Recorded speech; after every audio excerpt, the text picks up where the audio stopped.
Well, hello again to all the boys and girls out there in YouTube land watching. Georgia Bear Reviews back at you today with another one. And what I'm looking at today is the Oskar Blues Can-O-Bliss Hazy IPA. Now, the Can-O-Bliss series was introduced in 2019. They have three different varieties according to the website. This is the hazy version. They also have a Can-O-Bliss citrus and a Can-O-Bliss um, tropical. So they have three different versions of the Can-O-Bliss IPAs from Oskar Blues Brewing Company out of Longmont, Colorado. Originally, they also have breweries now in Brevard, North Carolina, and Austin, Texas. This is 7.2% alcohol by volume. The IBUs are not disclosed on the can or on the website. I have never had this beer before, so I'm pretty excited about it. I love a good hazy IPA from time to time. And what better glass to drink it in than an Oskar Blues glass?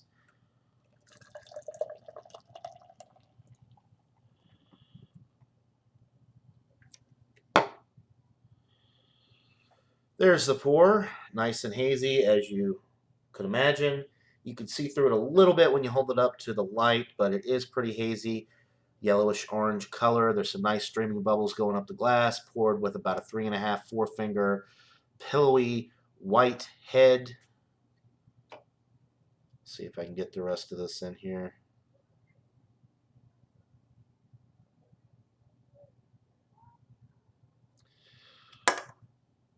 Good looking head on that thing. Going over the top of the glass there. All right, the aroma. Very nice. Smells like a nice, juicy IPA. Like a New England style for sure. Definitely getting some tropical fruit. Some citrus as well. Some lemon. Little bit of grapefruit with this, but I'm getting some light pineapple notes in the background. And a little bit of mango with this. So definitely nice and fruity on the aroma. You're getting some nice like wheat bready notes in the background as well. So fruity, bready, definitely going to be hoppy. Smells very, very nice. All right, so without further ado, let's get into this brew. Cheers, guys.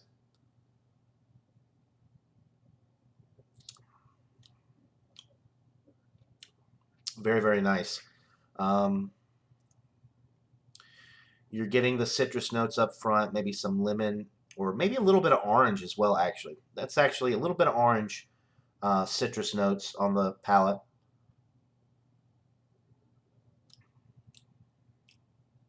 A little bit of that mango, little bit of pineapple in the background. It's definitely not the first thing that I'm getting, but there's definitely a little bit of pineapple there. You're definitely getting some good bready notes in the middle of the sip. Definitely more on the wheat side of things, I believe, with the bread notes that I'm getting. Some wheat bread notes in the middle of the sip.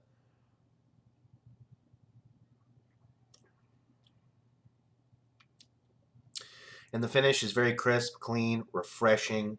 Kind of a semi-dry finish. It's not a full-on dry because it is sort of juicy from the hop character that I'm getting. So it's kind of like a semi-dry, juicy finish, if that makes any sense.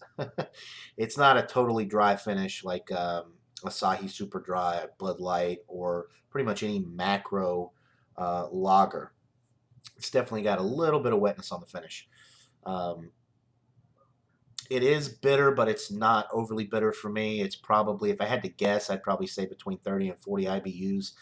The bitterness is well balanced with the malts that you're getting with this, and the nice fruity complexity that you're getting from the hop varieties that they're using also makes for a very nice, enjoyable brew. I was looking on the website. They use cashmere, strata. I think they use 5 or 6 different hop varieties. For more information, just go to Oskar Blues. What's the website. I believe it's just OskarBlues.com or OskarBluesBrewery.com. Anyway, they have some great information on the website, although they don't list the IBUs. A lot of breweries I've noticed are kind of getting away from that for whatever reason. They just don't list the IBUs for their beers, even the IPAs like this.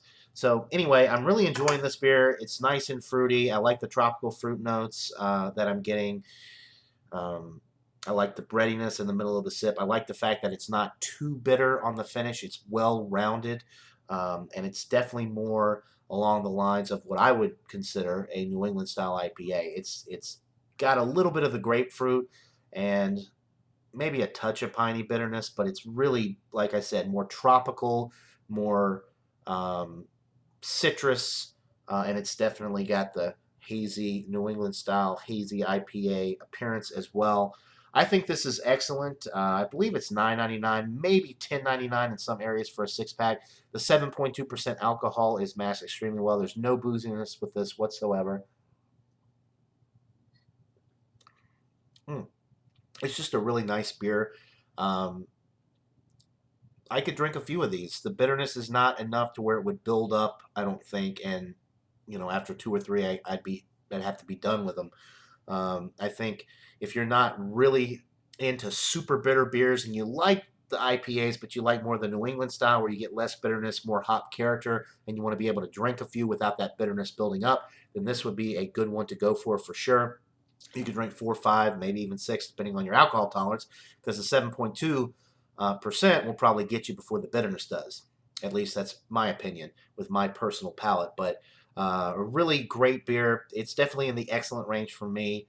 I'm going to go with a 94 out of 100. It's a pretty solid A beer. Um, you should be able to find it in your area. Oskar Blues has great distribution. Now they're brewing in 3 different states, so the availability should be pretty high. And this is a 2019 release, so if they're promoting it, which I believe they are, they're probably pushing it at a lot of different stores. So I think the availability should be pretty high. Definitely go check it out if you're into IPAs, particularly hazy and New England style IPAs. It's got some nice fruity notes. It's not too bitter. It's well balanced. It's just an excellent beer. So 94 out of 100 for the Oskar Blues Can-O-Bliss Hazy IPA. That'll do it for this beer review, guys. Hope you're all having a wonderful day. And until next time, everybody, cheers.